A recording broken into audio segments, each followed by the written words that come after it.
Welcome to Horror Radio, where true stories become nightmares. If you dare, hit subscribe and turn on the bell, because tonight, the horror begins. That night, I was just sitting in my rented room, scrolling through my phone and eating instant noodles. Everything felt calm, until I suddenly heard a soft knock on the door. When I looked up, I froze. Something was staring at me through the vent above the door. I still remember that night vividly, my first night in a new boarding house on the outskirts of town. The place was quiet, old, and a little eerie. The long corridor was dimly lit by a flickering yellowed bulb that looked like it could die any second. But since the rent was cheap, I didn't complain. I told myself, I'll get used to it. Everything seemed normal that evening. I unpacked my things, hung up my clothes, and sat on the bed eating noodles while watching funny videos on my phone. The night breeze slipped through a small window in the corner, carrying a faint musty smell, the kind that only old buildings have. Nothing felt strange. Not yet. Around 11 o'clock, I turned off the main light, leaving only a small lamp on the desk. The soft hum of the fan filled the silence. I was just about to fall asleep when I heard it. Tock, tock, tock, a faint knock from the door. I froze. Maybe it was coming from another room, I thought. But a few seconds later, it came again, louder this time. Tock, tock, tock. I sat up slowly, staring at the wooden door, a strange unease crawling up my spine. "Who's there?" I asked quietly. No answer, only silence. I could hear the ticking of the wall clock and the faint whirring of the fan. But behind all that, it felt like someone was standing there, still, watching. I walked toward the door, trying to convince myself I was just imagining things. But then, as I got closer, something caught my eye. A pair of eyes staring down at me from the vent above the door. My heart stopped. The face was pale, the eyes bulging and lifeless, framed by long, messy black hair that hung over its face. It didn't blink. It just stared. I stumbled backward, my breathing quick and uneven. My pulse pounded so loudly I could hear it in my ears. I wanted to scream, but nothing came out. My throat felt locked.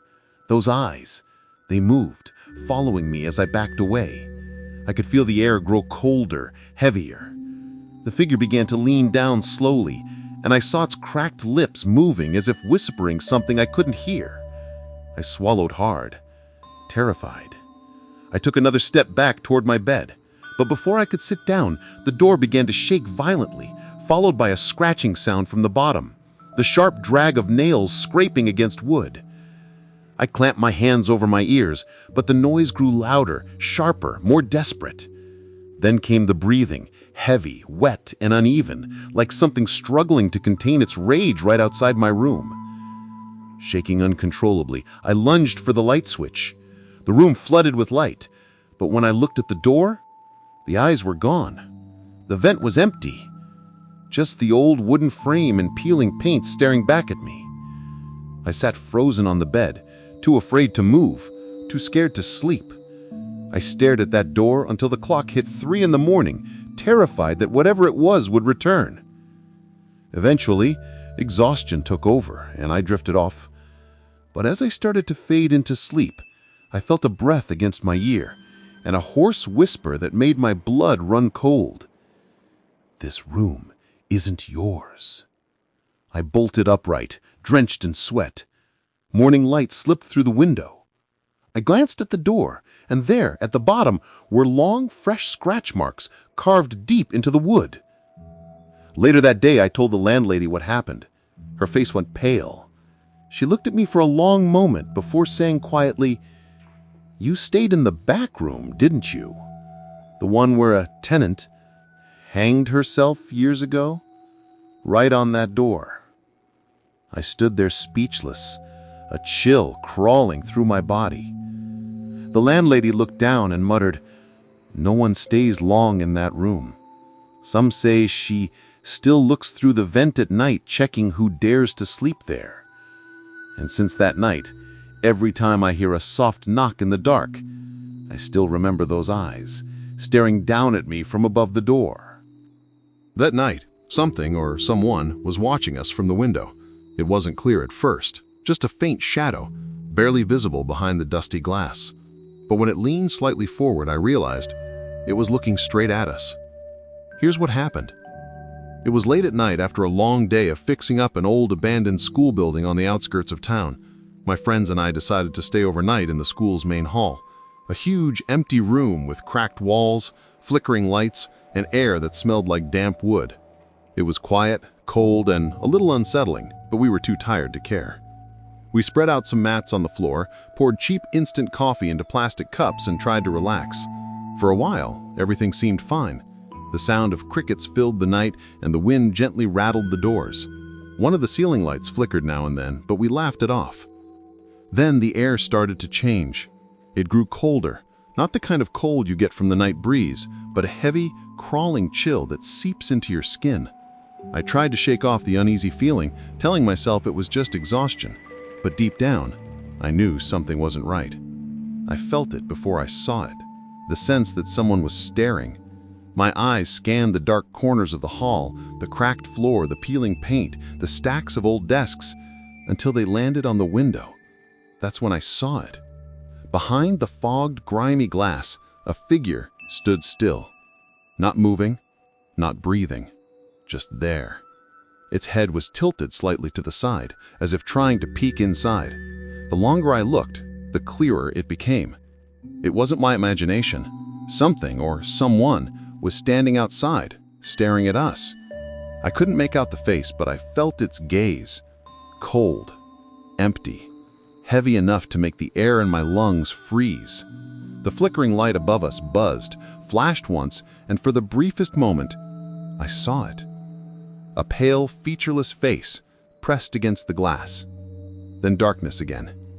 I tried not to look, pretended nothing was there, but from the corner of my eye, I could still see it, unmoving, unblinking, watching. Every time I blinked, it seemed closer, like it was inching forward.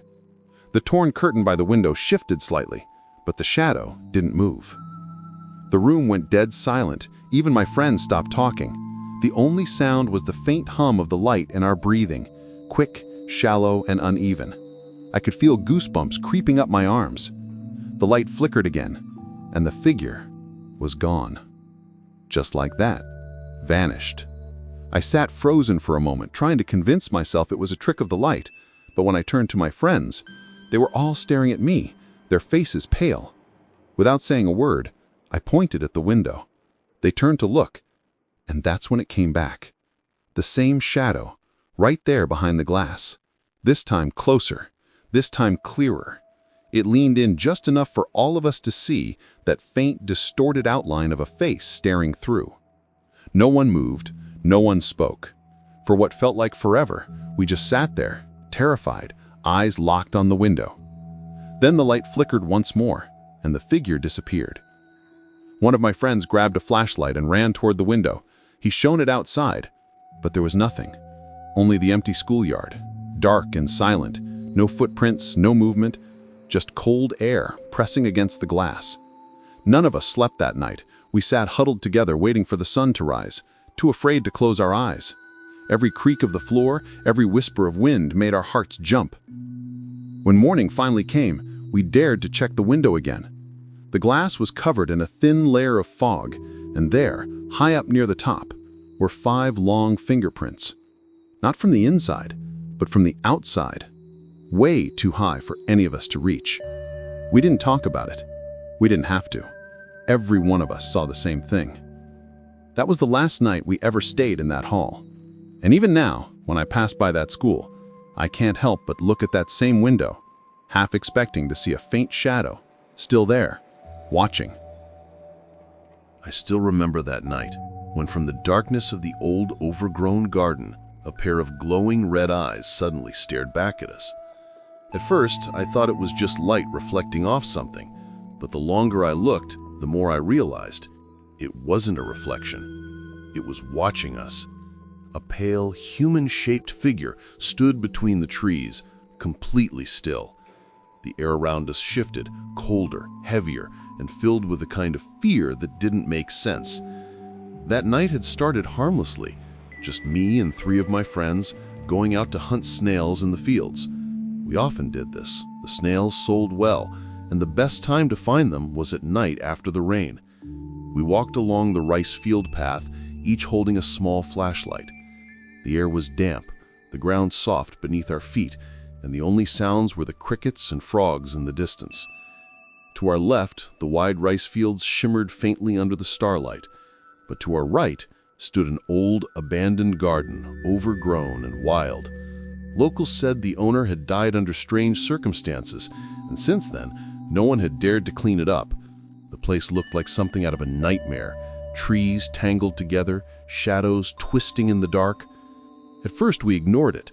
The best snail spots were always near the garden's edge, so we kept walking, shining our lights on the wet ground.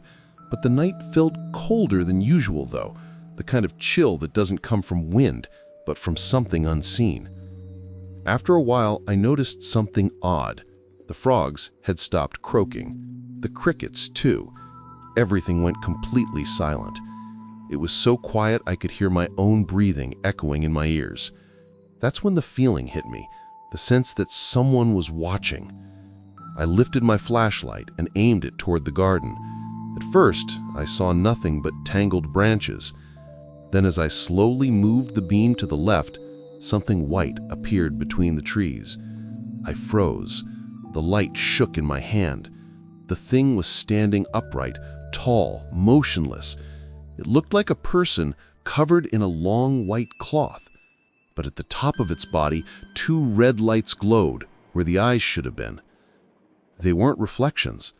They moved, left to right, slowly, watching. My heart pounded hard. It made my vision blur. The figure seemed to drift slightly forward, its pale shape shifting between the trees, like it wasn't walking, but gliding. One of my friends noticed I'd stopped moving and pointed his light in the same direction. The moment his light hit the figure, we all saw it. A woman-like shape, white dress hanging, long black hair, and those 2 burning red eyes staring straight at us. No one said a word. The air felt heavy, pressing against our chests. The figure didn't come closer, but it began to move, slowly sliding to the side, never looking away.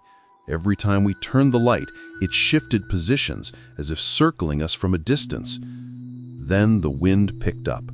Leaves rustled violently. From the garden came a faint, broken crying sound, high-pitched, shaky, and full of pain. My stomach twisted. Every instinct of me screamed to run. And then someone did. One of my friends bolted without warning. The rest of us followed instantly, sprinting down the narrow path between the fields, splashing through puddles, the sound of our own footsteps chasing us like thunder. Behind us, we could hear branches snapping, as if something large was moving through the trees, following.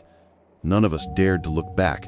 We just ran, lungs burning, hearts racing, until the glow of the village lights appeared ahead. When we finally stopped, gasping for air, no one spoke. We just stood there, faces pale, trying to make sense of what we had seen. But deep down, we all knew it wasn't our imagination. That night, we didn't return to the fields, and for weeks afterwards, none of us ever went near that garden again. Later, we heard stories from villagers about a woman who had taken her own life in that very garden. They said her spirit still wandered there, eyes glowing red, searching for anyone foolish enough to look back at her. And even now, when I see 2 small red lights in the dark, I can never tell if it's just a reflection or those same eyes still watching from the shadows.